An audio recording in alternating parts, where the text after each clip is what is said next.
Now that Boruto has mastered the teachings of Sasuke and become one of the strongest and most talented ninjas in the history of Naruto and Boruto, I would first like to explain why he has the potential that he has and why Boruto has become so strong. Let's begin. Firstly, let's start with his genes and family tree. His father is the Nine-Tails Jinchuriki Naruto, while also being a part of the Uzumaki clan, which gives him with both great vitality and chakra reserves to say the least. This partnered with him also receiving 6 pass chakra from Hagoromo. You begin to see that with only his father, he should be far better off than your average shinobi who doesn't come from any crazy clans or doesn't have any crazy backgrounds. This partnered with how Naruto's chakra combined with Hinata's should also be transferred over to Boruto, creating this new chakra pool. It becomes even crazier how much of a unique and powerful blend of chakra Boruto has just from the start of the series. Hinata, of course, being a part of the main branch of the Hyuga clan, also known as the strongest clan in the Leaf, excluding, of course, the Uchiha clan since, they are missing, and her being closely related to Hamura and the Otsutsuki is just crazy to think about. But that's not all Boruto has. Boruto later on gains the Karma and becomes 100% Otsutsukified due to Momo downloading himself into Boruto, which completely changes his genetic makeup, which you aren't just inherently stronger than your average human just as an Otsutsuki alone. Because as we know, Otsutsukis are,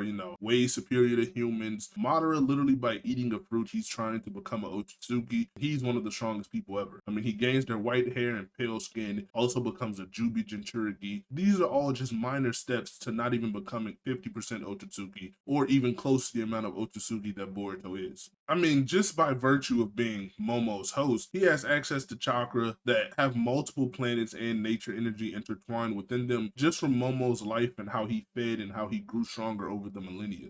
This all just speaks to what he can be, because as we know in Naruto, power is nothing if you can't use it properly or if you haven't been trained to control said power. So after training with the Karma throughout Boruto Part 1 and then in Two Blue Vortex having Sasuke as a mentor that taught him all he knows over the course of a year or two, what can Boruto do now? Has he put all the power to use that Sasuke said would make him unbeatable? Well, for starters, let's talk about his ability to manipulate chakra and natural energy. Firstly, starting with the Rasengan, Uzuhiko, and Flying Raijin. The Rasengan Uzuhiko, what makes this such an incredible technique and just so complex is because it's basically done something that no one has ever done before. Not only does it take the spin of a Rasengan, it also incorporates the rotation and chakra of the planet alongside Boruto's chakra. So not only is he manipulating the chakra of a Otsutsuki, he's manipulating the chakra of the whole planet, and he's manipulating the rotation or physical spin of the planet on top of that. Now, of course, these beings have been beyond planetary and they've been able to destroy or hit as hard as the destruction of these celestial bodies, but controlling something that massive and controlling all of that chakra and spinning takes something that no one in Naruto has done before.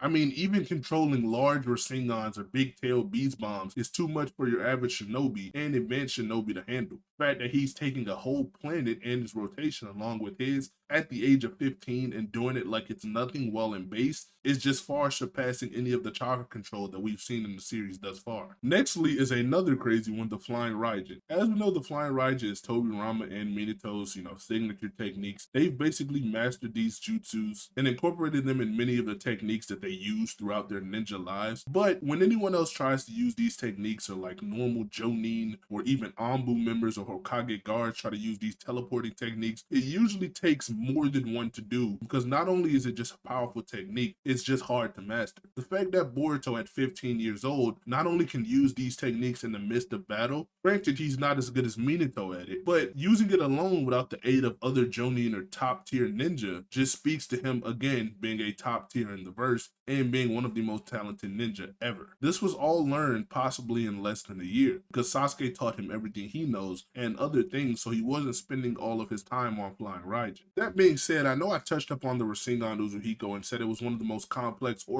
techniques we've ever seen within Naruto, just judging of how hard it is to master and use. Him knowing how to do this should also upgrade the normal Rasengans that he uses in, everyday life. Because within part 1, we see he knows the Vanishing Rasengan and a normal size Rasengan, and at the end of part 1, once he unlocks Karma, True Essence, and becomes 100% Otsutsukified, he's able to make massive Rasengans just in Karma 1. At first, when it was exclusive to Boruto, once he was taken over by Momoshiki. Him doing this in Karma 1 and now in Two Blue Vortex being far stronger than any version of Boruto that we've seen thus far in the manga, pretty much stated at the release of Two Blue Vortex, he should now be able to do massive Rasengans just in base, all willy-nilly like it's not crazy. Just as Naruto was able to enhance his Rasengan to a massive Rasengan that completely obliterated Momoshiki and turned him into space dust. Now, I don't really know how he would upgrade his vanishing Rasengan, but if I was to take a guess, he probably would not even have to make it visible at all. Like, I know when he uses vanishing Rasengan within part 1, it starts off as a normal Rasengan, then once you throw it, it disappears in thin air. In Two Blue Vortex, if this was to receive an upgrade, if that's even possible, I would assume that he can just,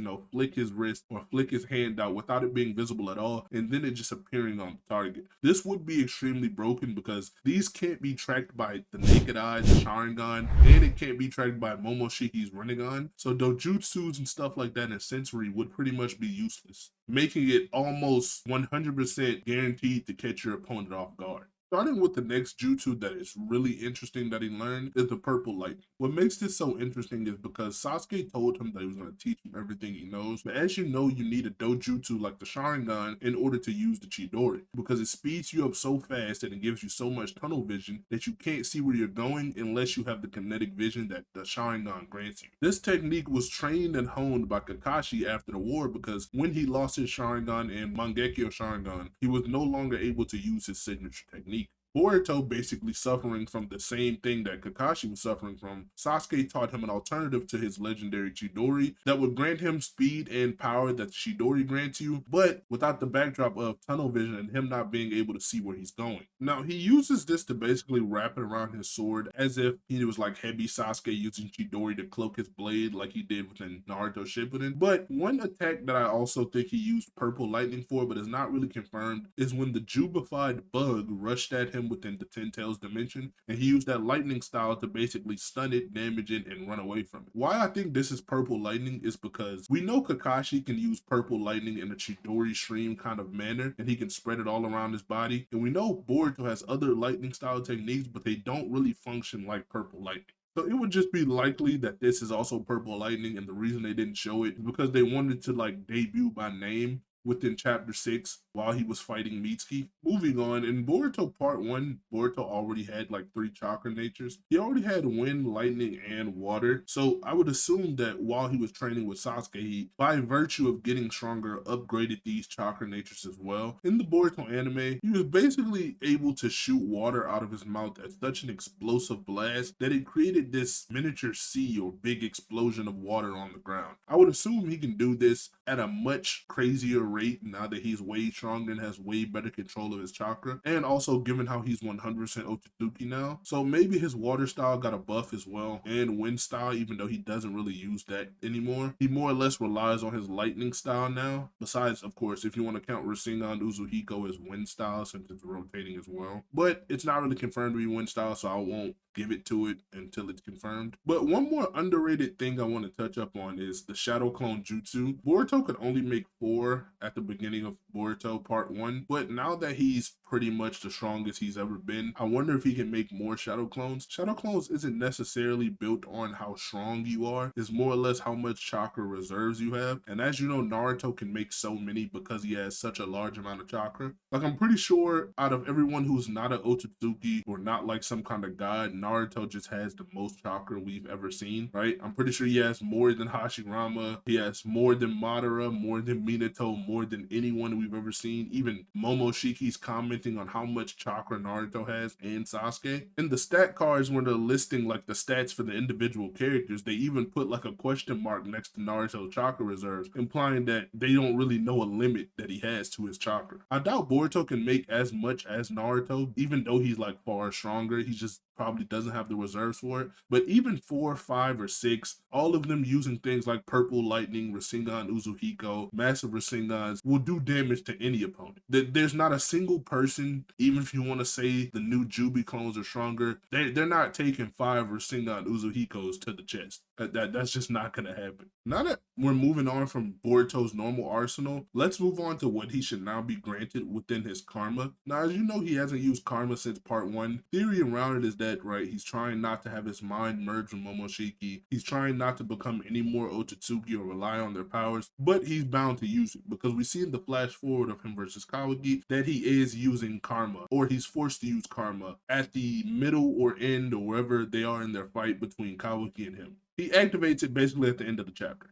Right. Now, not only should just his absorption limit be heightened to the max now that he's stronger and has a full Otsutsuki body, the boost from karma, since it's like boosting all of your stats and getting all of Momoshiki's battle power, battle knowledge, and all of his abilities onto Boruto's body, it should be way more dramatic than what we saw in part 1 on steroids. Because if he's performing all of these feats in base, you know, without the aid of Otsutsuki's, without the aid of these thousands of years of knowledge, thousands of years of understanding of chakra, then imagine what he can do with that. Instead of using the planet's rotation, he can probably use like the galaxy's rotation or a star's rotation or something crazy like that, which will just crank up Uzuhiko from, you know, the most complex jutsu ever to the most complex jutsu ever times 1000. Not even that, even his purple lightning, vanishing Rasengan, everything, flying Raijin will be cranked up on steroids. I mean, he may be able to just instantly master the flying Raijin and use it with one-handed hand signs like Minato. Or maybe he doesn't need any hand signs at all, he can just look where he wants to go and teleport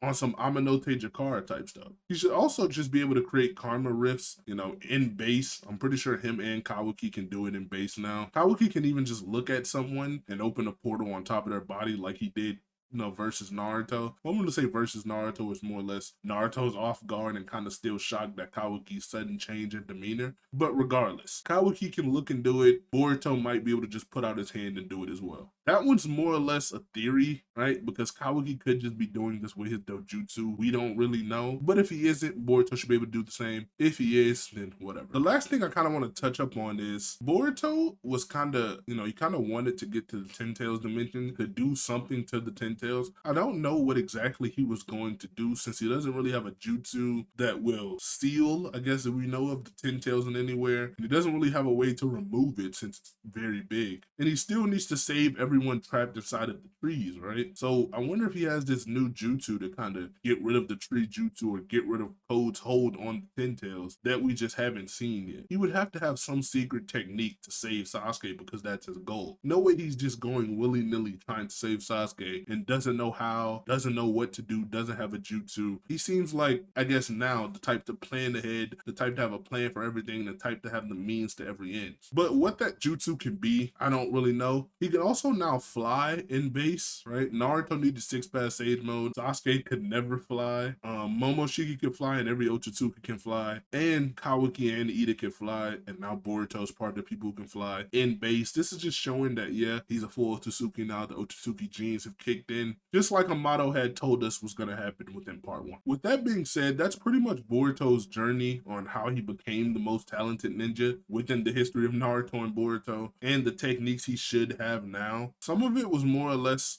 in the theory ranges, right? Like the 10-tail secret sealing technique. But besides that, as you can see, Boruto's pretty cracked. He's pretty crazy. All of the genes and tools he's been gaining throughout Boruto Part 1 and 2 Blue Vortex have all came together and combined into this just absolute unit of a ninja. I mean, he has the most complex jutsus. I mean, he has the greatest chakra understanding I've seen within the verse. He's the strongest that I've seen of any ninja. He's just a whole package. And he trained for all of this. So he can't just say he's all talent, no skill. He actually worked hard and trained for everything that he has. He trained to control karma, trained to control Rasengan Uzuhiko, trained for flying Raijin, trained for all of Sasuke's techniques. He is absolutely correct. With that being said, like, comment, subscribe, and goodbye.